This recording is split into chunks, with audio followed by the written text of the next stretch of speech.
So I'm glad that everybody's here tonight. We're going to wait a few minutes to let people kind of start streaming in. But I'm going to go ahead and start by saying this is a thrill to be here tonight with my guests, the Romm trio. Of course, that's going to be Ronnie Romm, Avis Romm, and Aaron Romm. And this is part of the Live With interview series. And this month, March 2021, is generously sponsored by Chop Saver, Gosling's Chop Saver. And here's a little spiel for Chop Saver. And Aaron, I swear, I was fine on this until I remembered that I've got a voiceover artist right here. So I'm going to do my best. Chop Saver, the natural, organic, herbal lip care product created by professional trumpet player Dan Gosling.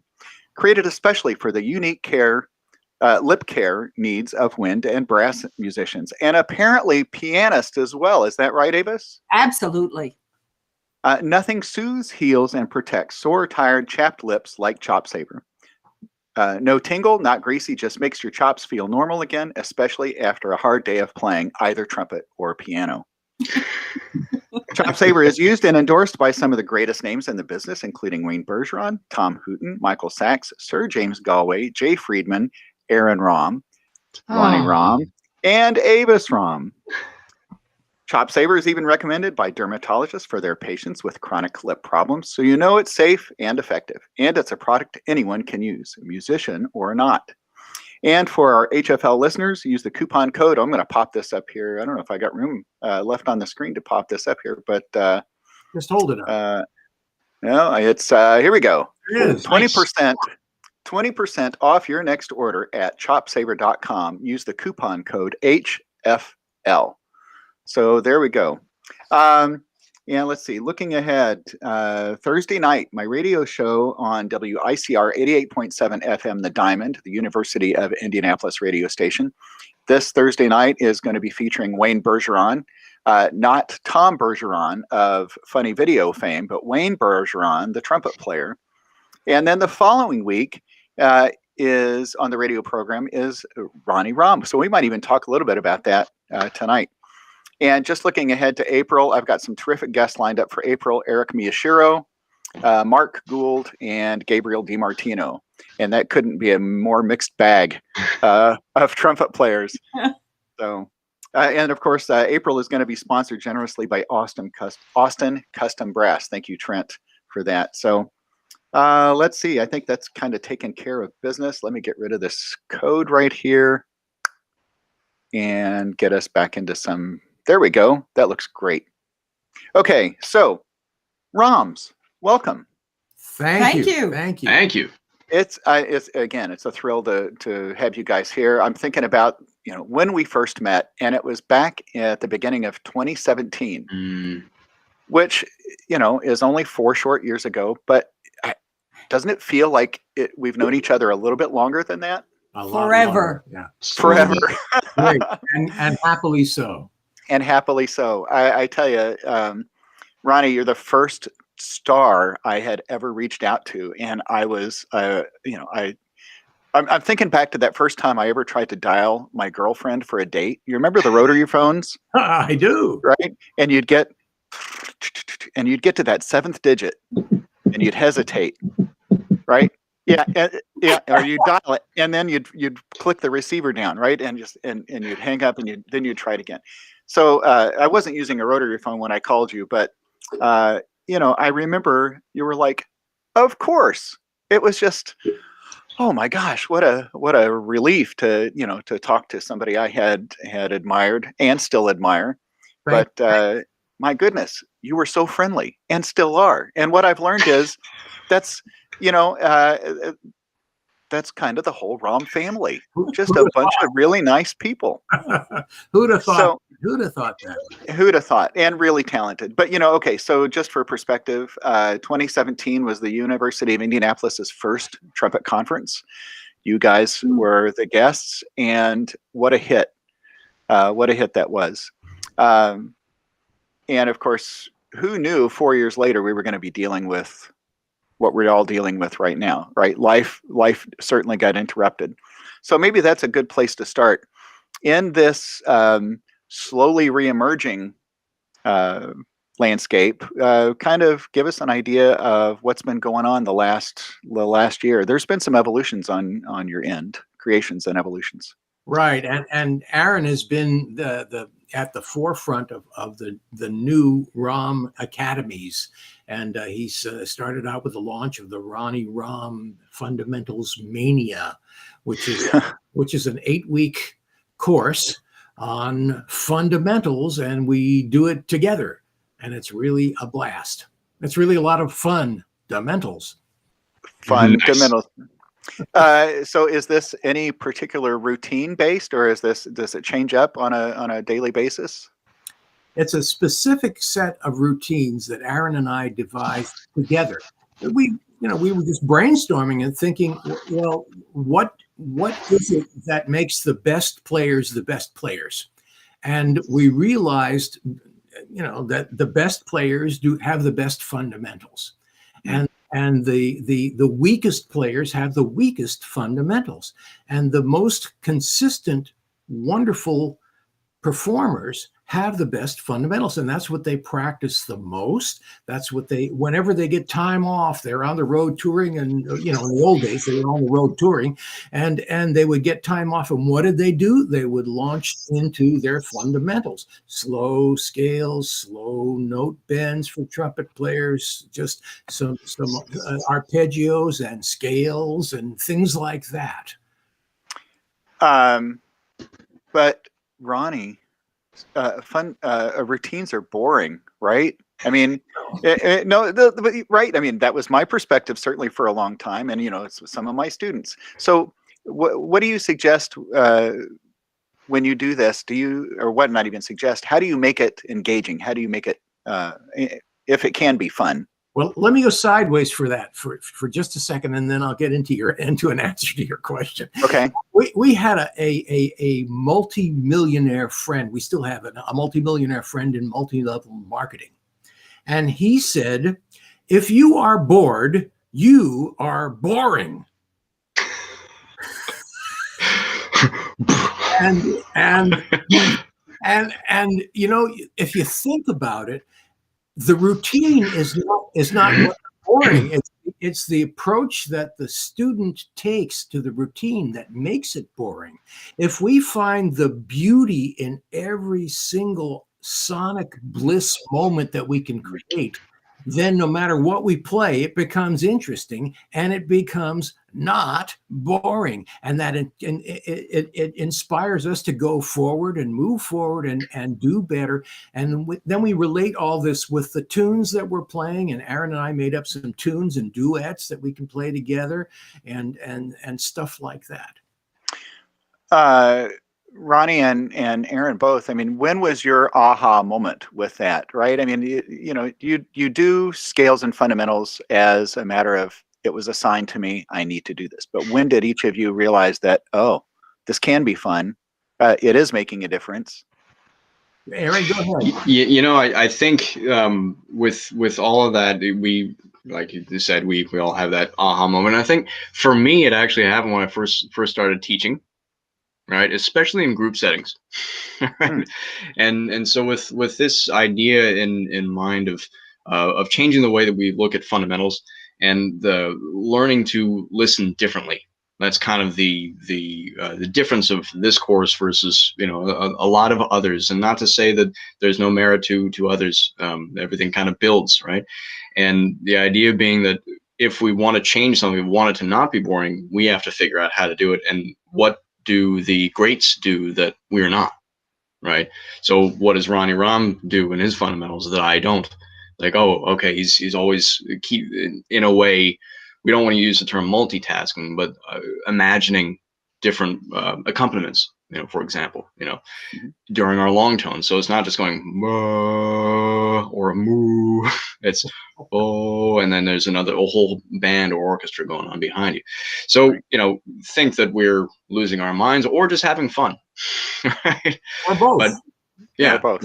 And so that's the idea. And in a way, they might be simple routines, but they're actually, when you approach them that way, an area of the brain that we're really not used to using by ourselves, right? Of that. Usually we rely on the rest of the band, right? And that's fine. That's important. But having to recreate that in our head while we're playing and singing and making every note as beautiful as possible and holding ourselves to that standard, that's the real challenge, I think, personally, of having gone through the course several times and in building it, of saying, this also takes a lot of mental endurance too, which is applicable to everything that we do as performers. So Well, that's where a lot of that came from. well, but you also had it modeled for you, right? I mean, you're growing up in a house, not just from your dad, but from your mom as well. I mean, you're having this model for you. But Oh, and sure. Avis, I've got a big question coming for you in just a second. But Ronnie, what about you? Who was the model for you, or when did your aha moment happen? Well, going way back, I studied.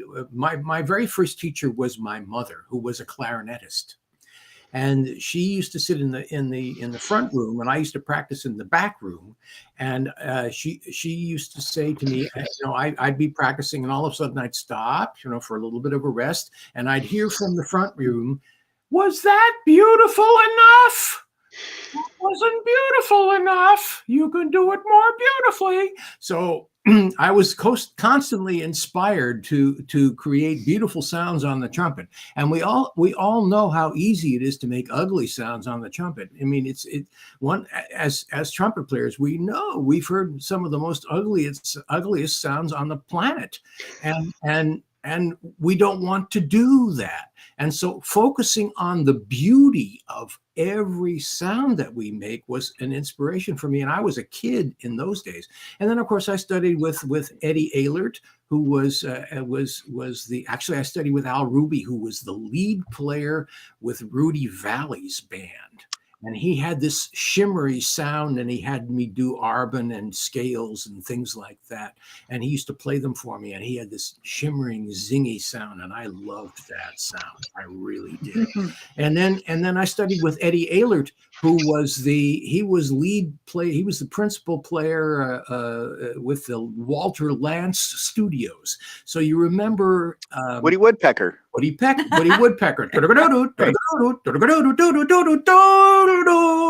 was Eddie Ehlert.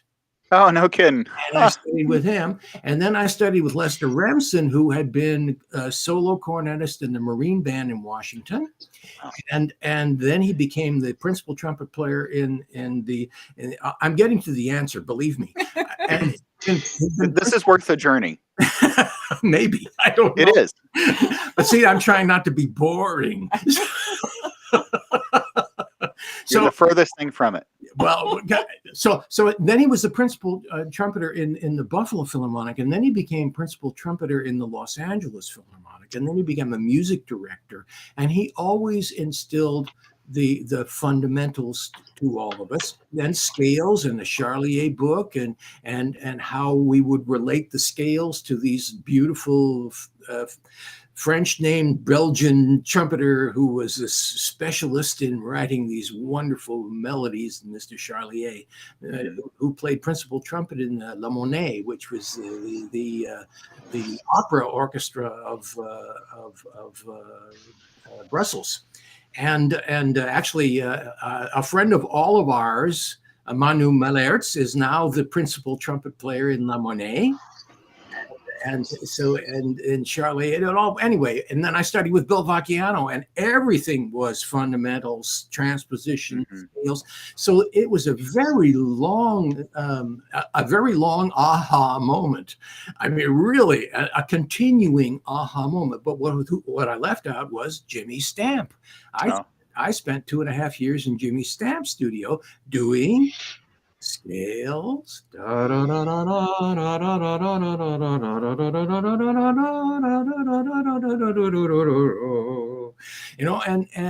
do,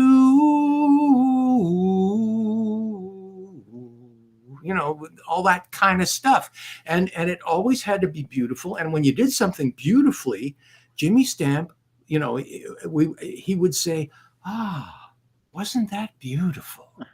And my lessons with Jimmy Stamp were such that I would go smashing through stuff because it's probably going to be on the radio show that you're doing this part of what I was always waiting I would smash through stuff, and then I'd finally get something right.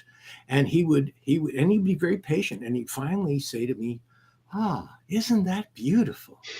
And I can't tell you, I dreamed about going to my lessons and having him say that to me. It was just Wow. funny. And it was all fundamentals based. And that was kind of all, and everything was an aha moment leading up to this course, which is a series of aha moments for all of us. Well, you just demonstrated something, though. It's not only that you play beautifully, but you also are able to sing beautifully. And it's something I have such a hard time convincing my students, right? If you really want to know if you've got it, you should be able to sing it. Well, And I've started to pivot even in this past week, thinking I'm going to assign things not to be played next week, but they need to learn to sing it by next week. Ooh. And I don't know, maybe I'm setting myself up for some real disappointment. But I tell them, you don't have to be great singers, but you have to demonstrate some ability, show me something that you actually get how that line is supposed to go. Sure. I had an interesting discussion with. I'm capitalizing on all this. It's great. Forgive me, family. I'm sorry. I'm just. They know me already. They know I do this. We had a really interesting discussion with Vince Penzarella, who's based down here in Florida. And Vince was of the school. The first 2 years of music lessons, you do not play an instrument. You only sing in solfege. You only sing. Only for 2 years. And then you can pick up an instrument. My heart just stopped. And it's when you said solfege. That's so yeah, do, re, do, sol, la, sol, do, in the wrong key. Yeah. Now that's a movable do, okay? Yes. Right, of course. So, Avis. Yes, to speak. Well, I'm just curious, do you ever get bored of brass talk? I mean, and do you ever think that, oh my gosh, this is the most neurotic group of musicians ever? Or, well, I'll let you answer that. I shouldn't say that I'm bored. I do learn a lot. I probably am one of the most educated non-brass players around in brass talk. But then when I have probably had enough, I just kind of tune it out. And I admit that. Just like the rest of us, right?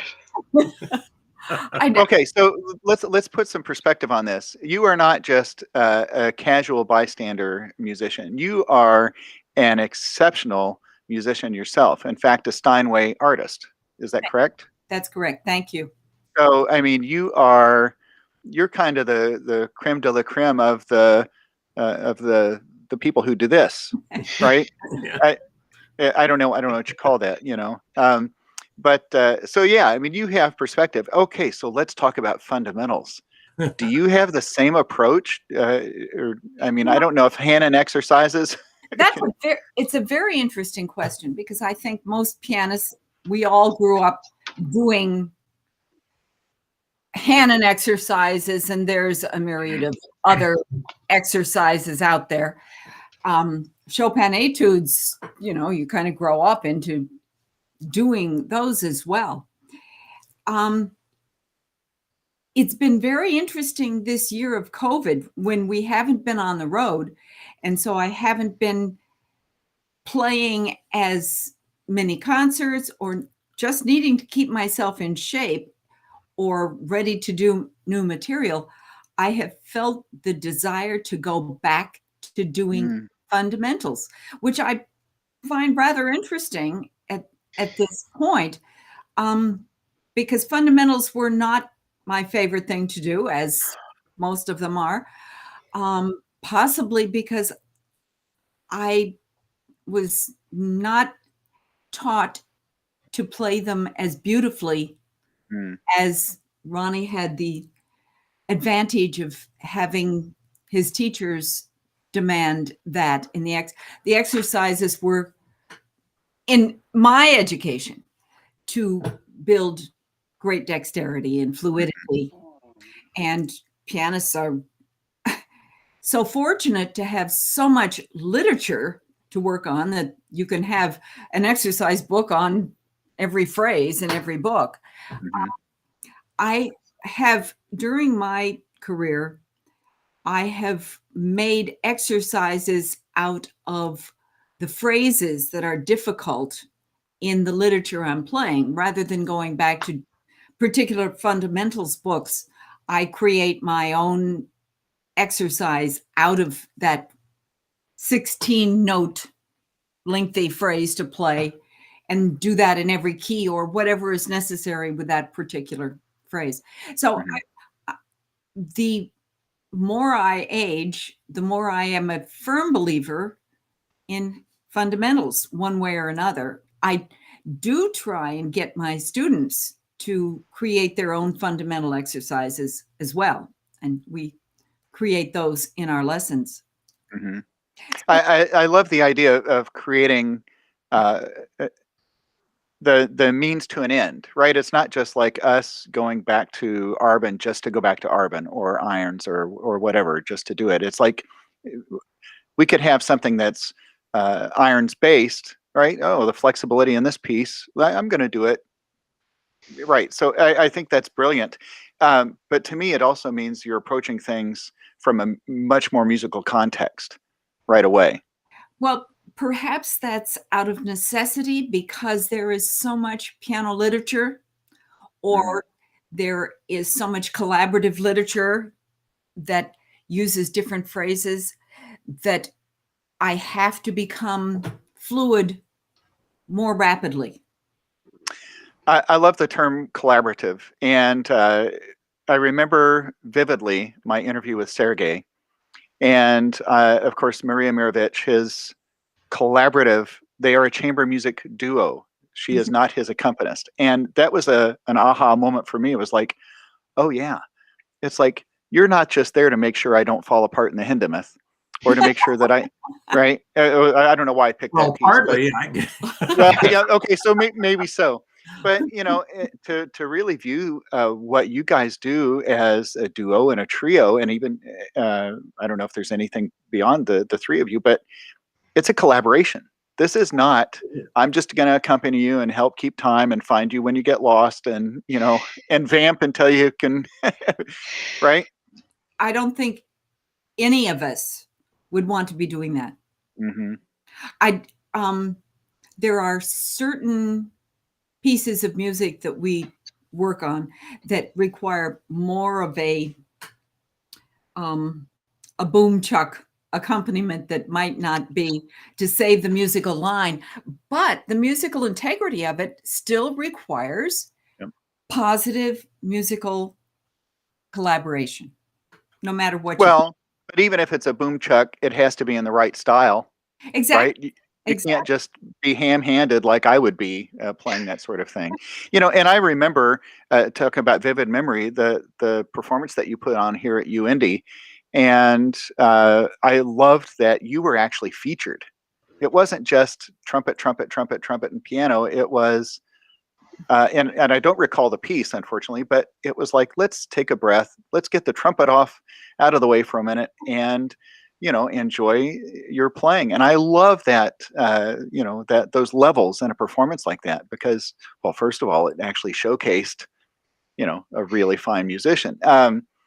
So I love that. I appreciate that. And if I ever do recitals again, I would try to wrap that sort of thing into what I do. Romm trio, Romm trio. right? What? Okay, so that's three people. The three that I'm looking at right now. What? Where did that start?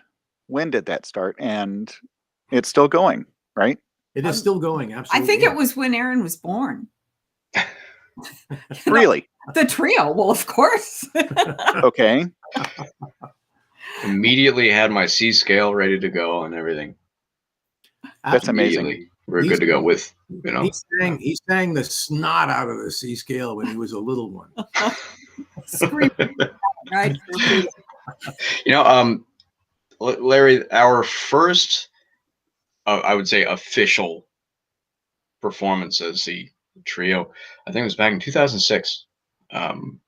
To my memory, and this was at the Blair School of Music at Vanderbilt University, and that was we still play that particular chart. That's the Ritual Fire Dance. Oh yeah. Yeah, and from there, we said like, hey, this can be a thing. Yeah, let's take this on the road. Very different than that, but long story short, that's what happened. But we started talking about different repertoire, and we started putting things together. My first big project, I shouldn't have started with this one, but I did anyway, and was, I found out that Toccata and Fugue in D minor, the Toccata and Fugue was a 3-voice fugue. I said, wait a second, there are 3 of us, we can do this. And that's when I haven't ever transcribed or arranged anything before. That's a terrible place to start because it's a monster project. And so anyway, we developed this a pretty good collection of a really lovely repertoire that is not really played in this format anywhere else. And that's interesting too, because Avis, you mentioned the depth of repertoire available for the piano, but of course, trumpet players, we don't have that. And this is another thing. I'm sorry to mention Sergei again, but I am rather fond of him. But He's a great the guy. fact that you reach outside of the trumpet repertoire, there's so much great music, and the fact that you're playing it on trumpet, so what, right? I mean, you're getting to play and share really spectacular music. And who would ever imagine doing the Toccata and Fugue? I mean, I get nervous even thinking about it. I mean, hard enough for the Canadian brass to pull off with 5 players, right? But which I think was pretty successful. But I love that challenge, because I think it shows to all musicians that there's no limit, right? It's only what you put in front of yourself, or don't put in front of yourself to play. Absolutely. And of course, we've always had these dreams. Avis and I had dreams of family organization. And I grew up with a family band. My parents and my sister and I had a family band when I was very young. It was called the Romm Antics, Romm-Antics. And we were a dance band, basically.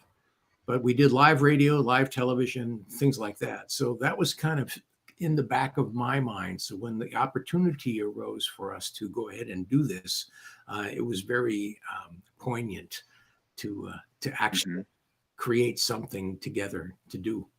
Well, and not just the musical aspect of it, right? I mean, the theatrical part of it is, well, I can't imagine you not doing it. And especially people who had watched you with Canadian Brass, I don't think could see you standing on stage rather stoically, not engaging. I tried with anyone. Believe me, I tried. I don't think you did. Well, maybe you did. Maybe you did. But it just seems to come so naturally for all of you, right? This presence on stage, and I love that the fourth wall gets. Well, it doesn't even get built. It never gets built. It's down from the beginning, right? And I think that's one reason that that is so successful, right? Is you communicate. You're right there, looking me in the eye. And maybe I'm an extrovert, so I don't get nervous. But maybe there are people in the audience that do stop looking at me. Stop looking at me, Aaron. Don't look at me anymore. But okay. So let's talk about that for just a second, about the fourth wall and what it means to take that down for you guys. Well, my answer would be obvious. You should probably get it from one of the other two. For me, the fourth wall has never existed. The idea was that we are one entity. We are all from the same energy, and we need to exchange that energy. And if we do not do that, we're blocking. When you study stage behavior, you have the open and then you have the block. Okay, so if you see someone talking like this, you know that you're not going to make very good headway with them, right? And so, you couldn't tell, but I was sitting that way a minute ago. But it was only because I had nowhere to Nowhere to put my arms. You know, But I try and do that, and I get this. You know. So I'm sorry, I interrupted. no, it wasn't. Anyway, the idea of changing the energy and having that energy coming from, you know, the ether, and having the music inspire us to share that energy, to share that musical energy, and that visual and audible energy is there is no fourth wall. I mean, you cannot have it. Otherwise, you're just you wouldn't. How should I say it? You need an audience to have a concert. Without an audience, you can have a rehearsal, you can have a recording project, you can have a video project, but you cannot have a concert without an audience. And so to sell that short by creating or putting up or hiding behind the fourth wall is not only silly, but it's detrimental to life and nature. Mm. There, that's that. I spit it out, but I think you'd probably get better answers from these two. Well, Avis, I'm curious. You know, in your concertizing outside of the trio, right? I mean, you've recitals, yes. Yes. Performing with orchestras. I think going back to even the group, so many of the artists during this past COVID year have been talking about how they miss playing. And it's not just going out and playing, it's because of the energy that we all draw from the audience. That's part of what we're missing in this year of not being able to share it. Now, I find working collaboratively with anyone, it's even easier to break down the fourth wall because you're already sharing with whomever you're working with on stage, or whomever is supporting you while you're doing your solo spot. You know that they're there for you. No one is trying to criticize, or hopefully not. If you're creating a great ensemble that gives out the love in the music, then you're creating that love on the stage with each other as well. So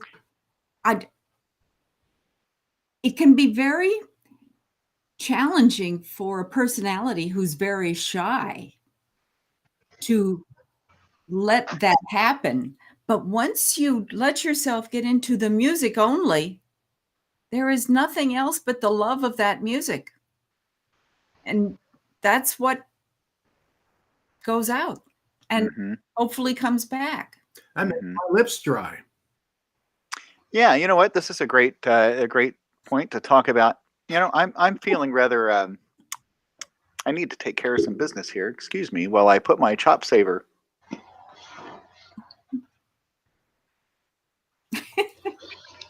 My, that is refreshing, isn't that? Oh, I'm young again. Bye, chapped lips. Oh my gosh, I've forgotten what chapped lips feel like. That's just, it's magical. They're all tinkly. And okay, so you know, Dan's probably like, I'm so regretting sponsoring this, but you know, well, we will not do any product placement here. Yeah, but I tell you what, this it is a great product, and It is. I think I go through more of it during the winter months. Yeah. Right. But it's good stuff, and I tell you, Dan Gosling, there's not a better guy out there. You know, it's great that he was one of my teachers during my master's degree. Fantastic. So I know, and we've played together a good bit. Dan is a beast of a musician who happens to play trumpet, and you know, has created this terrific product. So yeah, and he's a graduate of the University of Illinois. I didn't know that. And he came. I had him over to the university to do a full day of lectures, and he worked. We did a lecture for the School of Music and on an entrepreneurial endeavor, and he also talked with the business school, and it was a fascinating day. He and I have connected quite a bit on the entrepreneurial front these last couple of years as I've been trying to do things, and I think he's pretty smart, pretty savvy on that side of things too. Absolutely. Hi, Dan. So, Aaron, the fourth wall probably never existed for you, did it? I guess not. What you mentioned before about the modeling fundamentals and all that. Growing up, the mom and dad never made a big deal about what it was that they did, right, for their occupation, and it was just always around. So it was never a big deal, in our household of worship your father, be respectful, of course, but his dad first. And so growing up watching the Canadian brass and dad being dad on stage, it showed a few things which were pretty impactful in a very positive way. Like, whenever it is that you're doing that, you're sharing. That was one of the words that they used earlier. And even if it's a me thing, it's still also us. We're all in this together, even if it's a solo. Mm-hmm. And so that's one thing in my education and moving forward with a career and ending up doing a lot of solo work. Even then, it's always been about us, right? So whether it's on the stage or with the audience, and that's a really important thing, especially right now. I feel like this idea of sharing and having the courage to be open about stuff, right? And I'm talking really musically, but also just in general, right? There's a time when we seem to be so scared and self-protective, and that makes your music suffer, I think. And so when you open up and invite, in this case, an audience to share just a couple minutes of sounds with you, that's a pretty beautiful thing. And I went to my first concert a couple weeks ago, and before COVID, I was busy enough playing that I didn't have really time to go to a lot of concerts, and I was very fortunate that way. Mm-hmm. But my wife was a concert mastering for a little orchestra down here, and I went out and heard it, and it was such a strange experience sitting in the audience and hearing actual vibrations and all that. And I don't mean that metaphysically. I mean that vibrations of sound, right? And it was just a beautiful experience, and I think everybody felt that way. And um, again, like words are kind of failing me right now, and I speak for I think all of us musicians when I say we're looking forward to doing more of that and that expression, just saying whatever it is that we got to say. So. Well, and even in rehearsal, I've got a streaming recital coming up next week. Great. Next Tuesday night, as a matter of fact, and it's just a little brass quintet. Not just, it's brass quintet. But even last week at our first rehearsal, even sharing with 4 other people, right? I mean, they're not necessarily an audience, but just that collaborative part yeah, you're right, Ava. So that's, I think, what most of us miss is that sitting next to, your colleagues in an orchestra, yucking it up with the trombone players, making fun of the viola players, ignoring the conductor as much as possible. And it's just, and I love all my music directors, not equally, but I love them all. And again, I hope they're none of them are watching this. They've got their heads buried in their scores for next season. So, boy, there's some real issues coming out here, aren't there? I mean, I've got some deep-seated things. Go on, Larry. It's really good, Larry. You're doing great. Oh my gosh, this is we're not live, are we? Oh my gosh. So, and I sidetracked myself. Oh, Aaron, what you're talking about too, there's a level of vulnerability that's been shown this past year, not just by trumpet players. That's who I see in my Instagram and Facebook feed, but I think every musician who's yearned for that, right, has risked making themselves vulnerable, right, even with it, like you say, for a couple of minutes, or whether it's a full performance. And I'll admit, I haven't done that yet. I mean, this is as close as I'm getting to I won't put myself out there playing my trumpet yet. Just maybe at some point, but there's enough great stuff out there that nobody needs to have me playing out there right now. Oh, Larry. To be fair, Larry, what you do is such an important part of, and I think not very well understood by a lot of people going forward with online presence and the ability to, as you're doing right now, communicate not only coherently. You're doing a much better job than I am with that. Communicating coherently, but also honestly, and in a way that is engaging. That's it's very easy to make fun of someone like Conan O'Brien on national television, right? The guy's, I love a show, but when we're not the ones on the other side of the camera without any feedback, basically, right? So that type of communication, I think we've all gotten a little bit of a taste of that, of preparing stuff to put on Instagram or Facebook and all that. And without that energy, something feels missing, and it's hard. So know that I'm going to speak for Mom and Dad here, but we very much respect everything that you do and the abilities that you put together in your projects. So well done, Larry. Yeah. Thank you. Absolutely. I that means a great deal. I wish I could just show you how much that meant, and of course that would include a hug, but we can't hug each other right now. So what's kind of exciting and a little terrifying at the same time is to see how many podcasts have come up during the pandemic. And I'm thinking, okay, I was here before all this started, but I love it. And I love the amount of exposure people are getting to musicians that may have not happened before, and I can't worry about what other podcasts do, right? I'm just trying to have fun and, have great conversations, get some information out there. And you notice we haven't talked about mouthpieces yet. It would be like, that's why they're Avis, here. We don't have to talk about them. Avis, what's your favorite brand of string to put on your pianos? I mean, that's it's like, what do piano players say? We don't talk about the strings.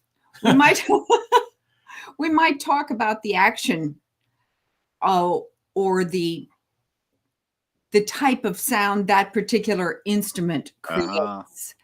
But and more often than not, it's about the action, whether it's stiff or really an easy, fast action. So you guys have things you can geek out in conversation, right? I mean, you have things you can talk about. Yeah. One of the interesting thing about pianists, though, is we end up spending so much time alone in the practice room that we're used to being alone. So I saw a cartoon early on in COVID about someone who was saying, this has been really an interesting learning experience for me with COVID. I realized that I'm not having any different kind of a life than I did before. And it was for when you're used to practicing in a practice room, unless you're a collaborative musician, you spend hours and hours a day alone. So you're not gigging out and saying what kind of action, unless you need to know what the instrument in that hall is like, or what did you think of it, or how did you deal with it? I want to go back to something you mentioned. Chopin. William, my 14-year-old, he's going into his third year of lessons, and he's playing some Chopin. I think a mazurka, or I can't remember. Well, but very well if he's only in his third year. Oh my gosh, he watches YouTube videos. He's Daniel Barenboim. We love his Beethoven. Oh yeah. I mean, it's thrilling. Valentina Lisitsa. And William's got a whole bunch of people. He'll just sit and listen. He loves I can't remember all. Liszt. In fact, Liszt is his favorite. Liszt was born in 1811. We'll go for a walk and they'll say Liszt, and he's like giving me history of, so he's that's wonderful. Absorbing this. And I told him you were a Steinway artist, and he's like, really?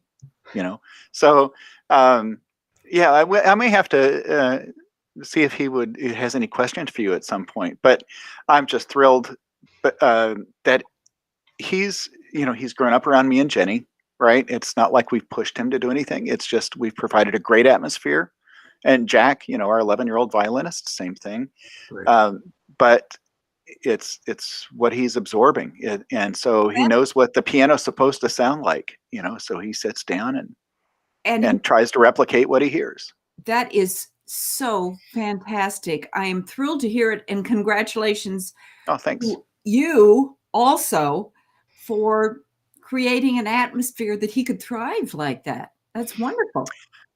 I tell you, this is a great segue into Suzuki. Not that we're going there, but I totally have been consumed totally with Suzuki and the philosophy and understanding that it is that atmosphere, right? From the moment of birth, surround them with love and nurture them, and just if you want them to be a musician or a great mathematician or whatever, provide that atmosphere. And yeah, Ronnie, you're nodding your head. I think you agree with that. I'm 100% Mississippi hot dog in Ice cream, good ice cream, good. Right. So whatever pattern you want to throw on there. Right. But yeah, and we can talk about Suzuki later. But so I do want to ask a little bit about the Romm Trumpet Academy. I know I'm kind of doing quick left turns, but this is something that's come about through the pandemic as well. The RTA. The RTA. RTA. We launched it in the middle of the pandemic, seeing the need for practice materials and all that. But we're actually developing this course over the last 2 years or so. It's gone through many iterations of how to structure it, and of course in the next few courses are in development from what we put together and what we didn't get a chance to include in the first course.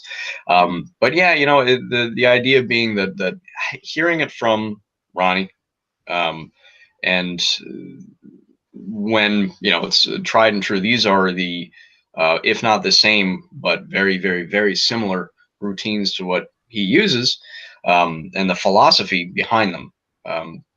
For example, everything's a long tone, right?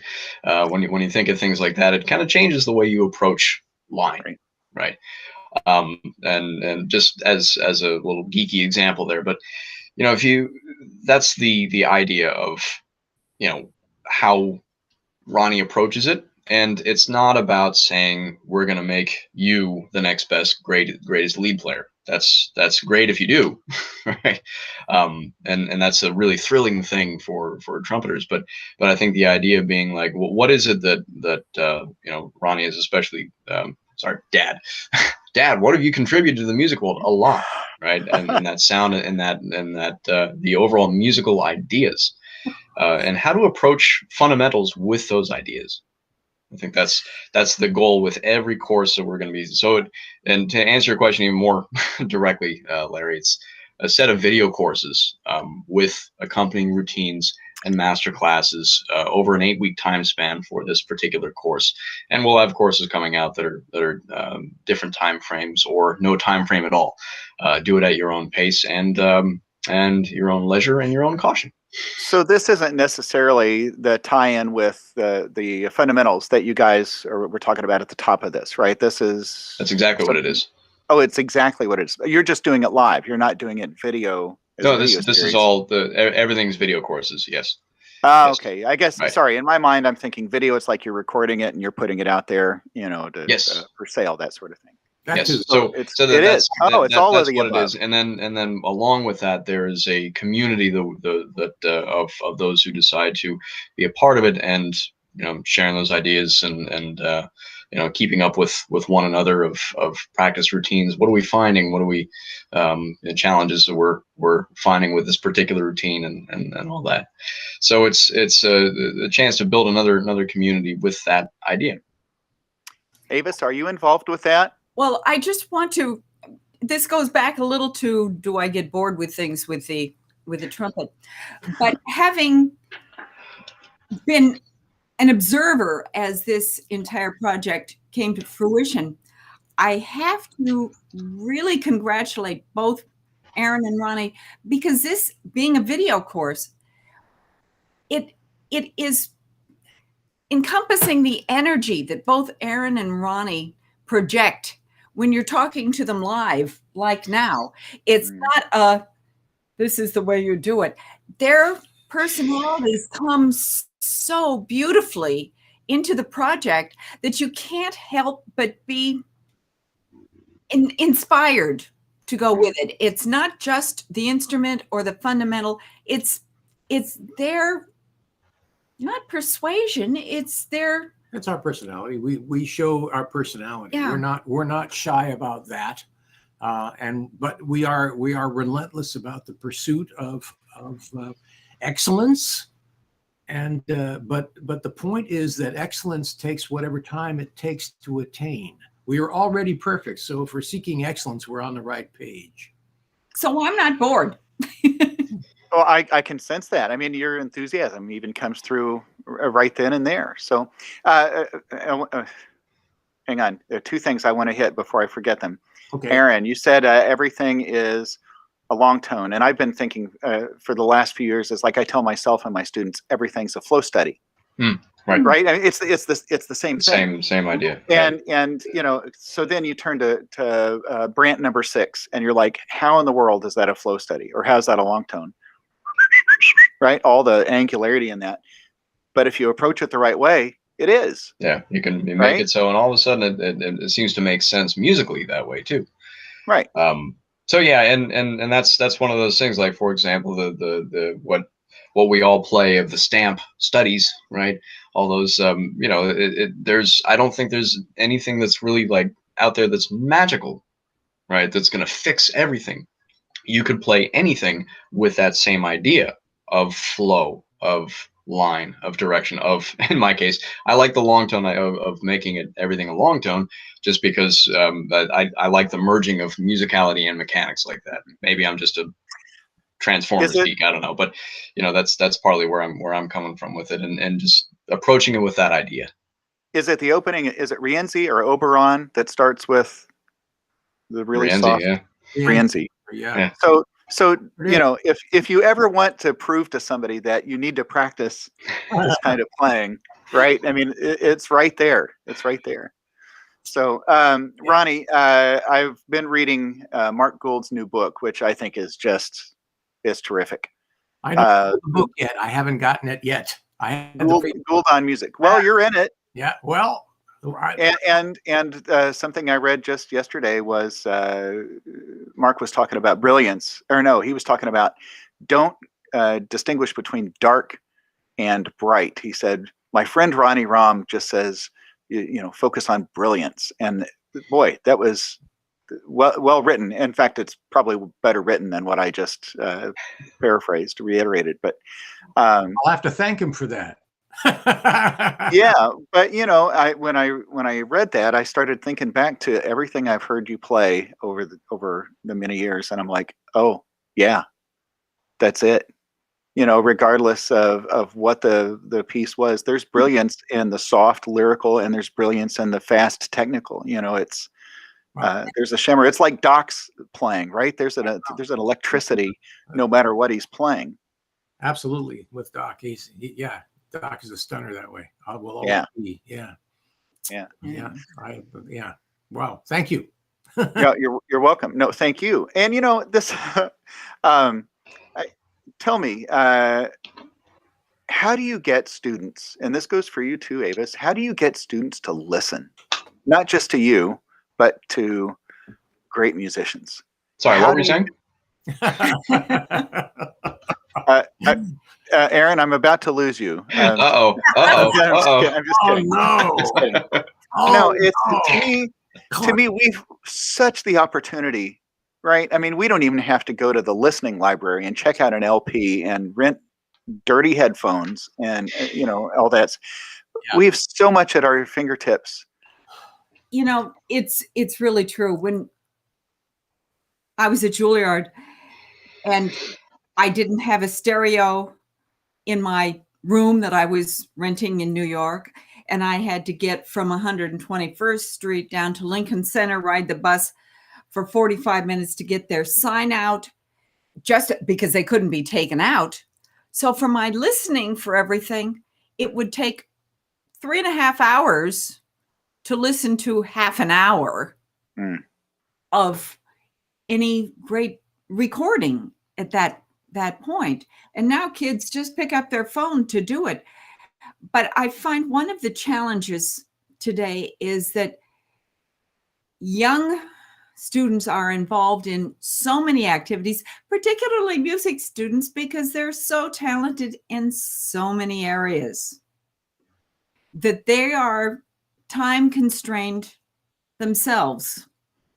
And I would love for them to have more time to focus on just music, but they are advantaged young people who have the ability to be educated in many different forms. And they're so busy with their AP this and everything else if they're at that point. So getting them to listen is not their priority. They're just glad to get to the music to be able to play it themselves if they can. So I haven't found a great way other than demanding it. And I don't think that's particularly inspirational for them to say, you were going to listen to so-and-so and these three different and tell me they're different concepts. Hopefully they get to hear one that they loved, and then it will snowball for them. That's my own personal challenge, to find the right one that I think will trigger that particular motivation on their part.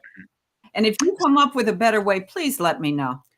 Oh, that's why I'm asking. I'm in search of, right? I mean, this is like the big. I don't even care what mouthpiece I play anymore. I'm more concerned with with the answer to this question. It's interesting. I was working with one of my DMA students today, who was playing a very, very nice section of a very nice piece, which is quite famous. And I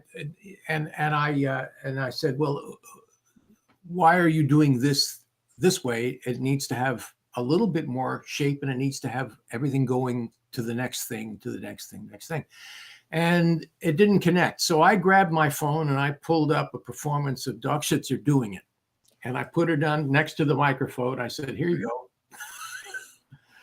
And after 45 seconds of that, then I said, okay, what did you derive from that? And we had a discussion. Okay. And it was about shape and content. And I think the idea of research is still very difficult for our students. The internet has given us everything, and they're still busy playing games on it. Guilty. I agree, but you also use it for research, and of course. And the students haven't quite gotten the connection between this incredible, literally unlimited information source that they can actually go to. And so my little message was, okay, here it is on my phone. Boom. Look how easy that was, right? Yeah. So, yeah. Go ahead, Aaron. I'm sorry. Please continue. No, I was done. Fine, I'll go. So, okay. one of the, everything that you mentioned before, Larry, in the very beginning is you talked about modeling, right? And modeling a certain sound and all that. And then Dad, Mom, everything that you were saying, like one of the things that I've run into outside of music in voiceover was that I realized applies directly to music and teaching, was knowing what to listen for. Right. So it's one of those things, if what I've found, at least if I tell a student to go listen to, these particular recordings, whether it happens or not, I'm always curious to find out what they're actually hearing when they listen. Right. Are they looking at the page and saying, that's how that note goes? That's how this series of notes goes. Right. Or are they hearing the texture? Are they hearing the shape? Are they hearing the underlying rhythm? Are they hearing the harmonic movement? Right, stuff like that. So what I found to be really really useful, and just in my own education, and it's like I've tried it out with students, and even in group settings, it seems to have some kind of an impact of starting to uncover what to listen for, saying, can you hear what this person is doing here in regards to shape? Can you hear volume? Start with very simple things, right? And then grow from there. And what I've found that just having to do that for just learning the craft of voiceover, like I didn't hear anything. I wasn't used to listening to speech in a pitch pattern per se. Singing, sure, but for whatever reason, it took me literally a few years to figure out. It's like, oh, the people do speak in with pitch levels, right? And so to me, it was a matter of connecting music to another thing. It's like they're pretty much the same in a lot of ways. So that directed listening to that of saying like, okay, I can't hear it. Let me see what I can latch on to. And that's been a really interesting thing for once that ties into other things that we do, and especially in performance, when we start to hear other things that we didn't expect to before, whether they're right or wrong. I'm thinking about. I certainly didn't know anything when I started playing trumpet in 7th grade. I didn't know that much more in high school, college, which was the best 17 years of my life. I didn't necessarily. But what I'm getting at is, I want so badly for my undergrad students to learn in those 4 years with me what it's taken me, 40 plus years of playing, right? I think that's kind of what we all want to do, right? It's like, you don't need to take this 40-year journey. You can do it here in 4 years. And I think what I'm realizing is, no, right? We can plant the seed.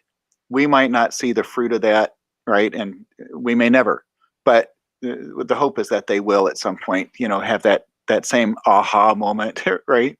Or yeah. And I realized too, there are certain times in my life where I wasn't ready to learn whatever was being put in front of me. That's a hard thing to admit. No, it's like it is. we're all there. And I think the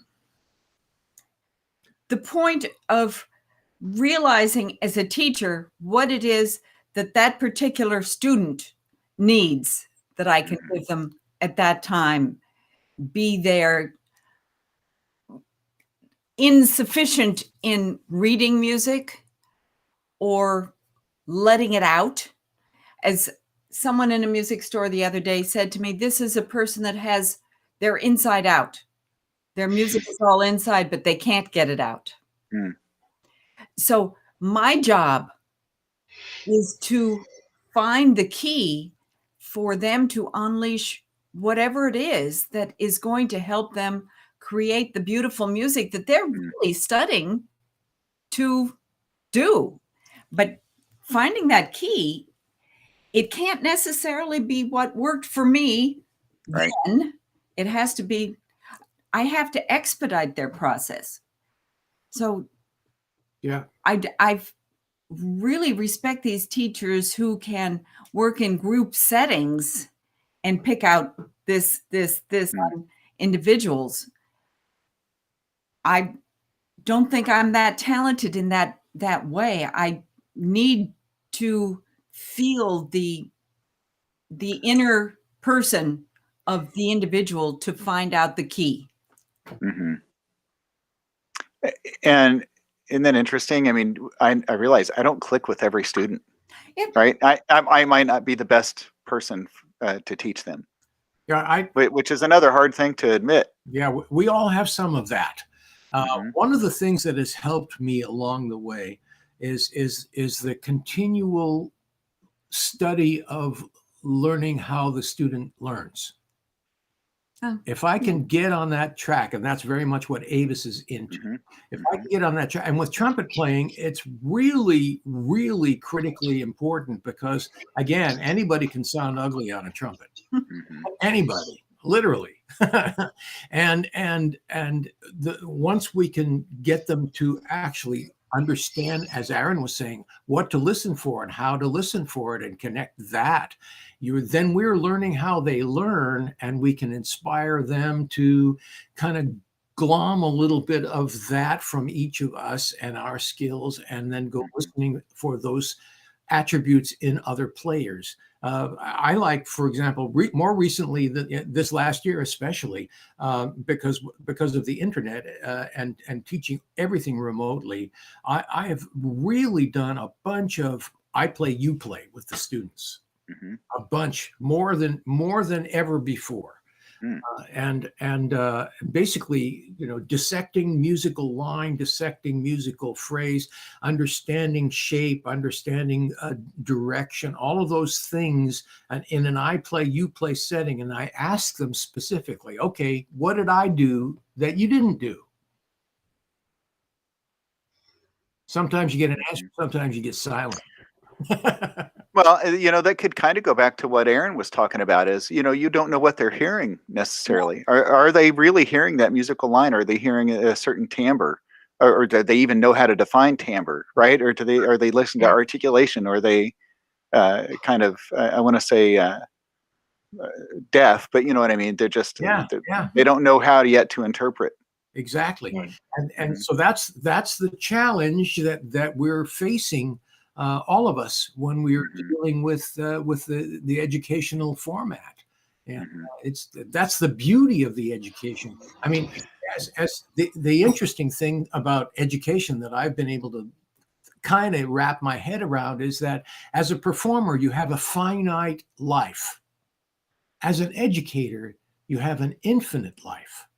You teach students, who then teach students. Hang on a second.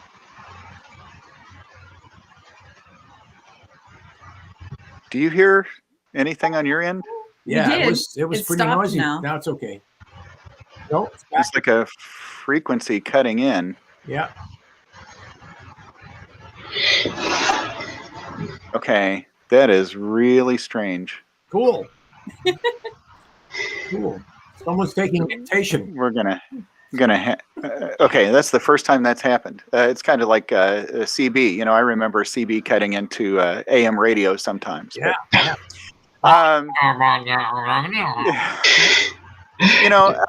I am more excited about learning and teaching now that I've ever been in my life. With Suzuki has helped with that, but I think the more I teach, the more excited I get about improving my own playing. And would you guys all agree with that?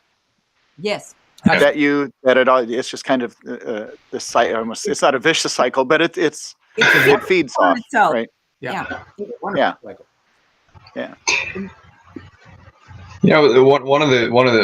more thing I forgot to say earlier, and I'd like to just jump in there. Like, part of what we have in common here, and everybody listening, is that we love what we do, right? We're at least inspired by it in a positive way, and we want to do better. Like even when we have a great day of teaching and a great day of performing, we still want to. There's still that pursuit of wanting to do and improve, and not do better in a negative way, but like you say, like I want to improve this. I want to find a more streamlined way to do this, right? And sometimes not everybody's on that same train. Right. And so I think we're also operating under the assumption that everybody is sometimes, and sometimes they're not. So being that force, sometimes it's not even about music. It's just being able to communicate in such a way that puts somebody else at ease, and allows them to say, like, okay, I didn't realize that I wasn't trusting for whatever reason, for example, and say, okay, then now that we've broken down that figurative fourth wall and said that, hey, we can communicate now. Let's talk about this music. Right? Let's get excited about something for whatever reason. Let's geek out over trumpet music. It's interesting the way you just said that. I had never thought about there being a fourth wall in a lesson. In that teacher-student exchange, the relationship. Well, Yeah, it's part of the challenge of having grades in an academic institution too, right? And I'm not Mhm. saying I have a better idea. I don't have any solution to that, but I think Mhm. there when we're left to like the most ideal situation would be simply a student comes to you and they desperately want to learn. Like, I have to learn. I have a burning desire to learn the trumpet, and I want teach me sensei, right? Mhm. And it's like, perfect. This is a great relationship already. But when other things are involved, such as grades, such as tuition, such as things like that, then that has the potential to cloud it, right? Mhm. Because we have to, it has to be under a certain guideline, right? And equally challenge on the flip side, when there are no guidelines, that's equally challenging, right? So finding that way, we as educators have a wonderful responsibility and a quite a challenge when we treat it as such in Mhm. a positive way, because we also need to know ourselves. We know ourselves as people and musicians of how to do that, how to best articulate it, how to best Mhm. play it and communicate that. Mhm. Um, all I want to do is keep learning, and it's like I keep seeking out. Uh, Doc, I talked to Doc a couple months ago, and first thing he said was, "Larry, how's your chops?" And I said, "Doc, they're great. How are yours?" He goes, "Well, not too bad. Haven't played yet today." But he goes, "I just started this new routine. You ever hear of Tebow?" And I'm like, okay, if Doc Severinsen at almost 94 years of age is still looking to do something new and keep himself, what excuse does anybody else have? That's it. Right? It's a constant search and it can be a better mouthpiece, right?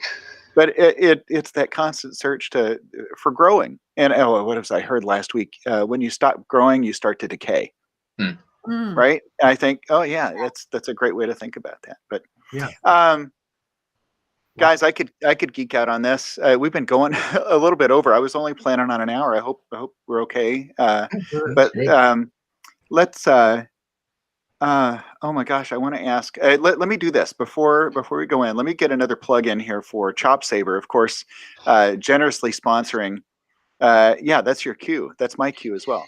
Chop Saver. Oh man, that really does feel good. Chop Saver, the natural, organic, herbal lip care product created by professional trumpet player Dan Gosling, created especially for the unique lip care needs of wind, brass, and keyboard musicians. Nothing soothes, heals, and protects sore, tired, chapped lips like Chop Saver. And of course, let me throw this code back up here while we're here. Chop Saver, 20% off your next order at chopsaver.com. Use the coupon code HFL, which is Hear From Legends, or Hear From Larry, or Higher, Faster, Louder, however you want to think about that. And I have a shipment coming. This is true, a shipment coming. I think it's supposed to be delivered tomorrow. So I bought my own. Let's get things back here. All right. Okay. So there's a plug. Thank you, Dan and Chop Saver. Yeah. It is Thank you, a Dan. terrific product. It is. Great product. And there's another. I've wanted so badly to see him on Shark Tank, right? I wanted to see him, Would have been great. get one of these multi-million-dollar people behind him. But man, there's the testimonial for working hard, Dan Gosling, right there, right? Yes. So, guys, it's I always think this has been the best lesson I've ever had. This time, I always feel like this is just for me, right? Everything we've just done, I've learned so much, I have. And the fun part is it's not over, because when I go back to listen and edit, right, I'll think, oh, I missed that the first time. That was brilliant, right? There's so many great things in here. Thank you all for sharing. Thank you. Thank you, Larry. I really appreciate it. I'm curious, Avis, I want to ask this question. Who's your favorite? Is it Glenn Gould? Is it, I mean, I don't know. I'm just pulling that name out. Who is it that inspires you? It's very interesting. Lately, I've been going through a lot of memories. And one of the things that's been inspiring me lately is when I first went to New York, my teacher had said to me, and this was the night before school started, and at the time I didn't realize what an incredibly generous offer this was on his part, but he said, I can't go tonight to hear Horowitz at Carnegie Hall. Would you like my ticket? And at that point, I had just gotten into the city. Now, this is a little girl from Iowa, right?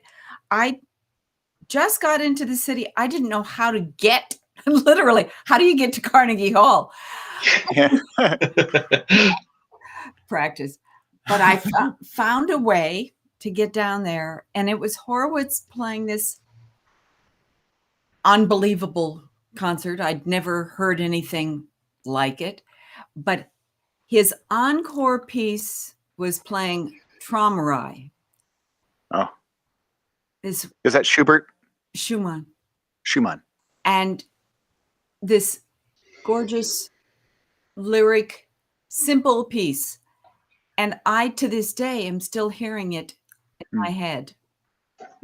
And it just, so I love almost everybody that I'm listening to at the time because I admire everybody's technique. Mm-hmm. I admire their musicianship, and I don't think, I mean, criticizing people when they are gods in their own way. I mean, how can you not admire everyone? But that particular performance really changed my life. Wow. And what I'm hearing that many years later when I go to sleep at night and dream. So, and it was live. It wasn't going down, taking the 45-minute trip by bus to check out a record, right? This was in person. Live, you know, Yeah. finding a bus that would go near there. And so, yeah, that was an amazing experience in Wow. my life. And as I say, I didn't appreciate it enough, or what he was giving me at that time, because I'm sure he would have loved to have gone to that concert himself. Maybe he did have something else to do. I don't know. Well, let me wrap up by telling you what I appreciate. What I appreciate, Ronnie, and follow me on this, is that you didn't win the LA Phil job, because you may not have gone to New York. And if you hadn't gone to New York, you wouldn't have met Avis. Right. So I appreciate both of those things. Right. And if you hadn't met Avis, I wouldn't be talking to Aaron here, right, at the bottom of my screen. You know, so, and of course, I'm grateful for all the Ronnie, I've told you this before, grateful that all you and Canadian Brass have provided for trumpet players, for musicians. But even since then, I think it's a greater contribution, what you've done since then and continue to do. So thanks for continue to teach and play and inspire. Aaron, same to you. I just think you're a chip off the old block, you know, or an apple that didn't fall from the tree very far at all. And thanks for all that you've been contributing. Avis, I can't wait to hear you play again. It's just it's beautiful, and I appreciate everything that you've shared tonight too. Sharing a little bit of love right there. So we're going to wrap up. And don't go anywhere. We'll wrap up and then stick on the line, as it were, for just a couple of seconds. But let me just throw this out there. Thanks to my guests, the Romm Trio, Ronnie, Avis, and Aaron. And the next live with is actually just around the corner. That's the 28th of March. That's this coming Sunday, 3 p.m., not 8 p.m., but 3 p.m. And my guest is going to be Matilda Lloyd, a brilliant international soloist. She's from England. And if you don't know anything about her, check her out on YouTube before we get to that interview. But that's going to be a lot of fun. She's just a terrific, terrific young artist. And let's see, again, thanks to Chop Saver for sponsoring this. And let's see, anything else? Oh, I'm going to throw one other thing in here just to make sure I get this in here. But I've got this new shirt, the World Trumpet Force. And I know that's Vintalabis Magis, which it translates as push harder. Okay, so I know that might not be the funniest thing, but it's funny to me. So I think it's hilarious. yeah. So I'll have to get you guys. I don't know if you wear T-shirts, but I'll have to get you guys. I wear a shirt. T-shirts all the time. Well, we're gonna have to. Larry, I'll have to put some of those in the mail. Take my money. I want one. Well, we'll talk. So okay, we're gonna wrap up there. Again, thanks everybody for listening. I'm gonna sign off. So.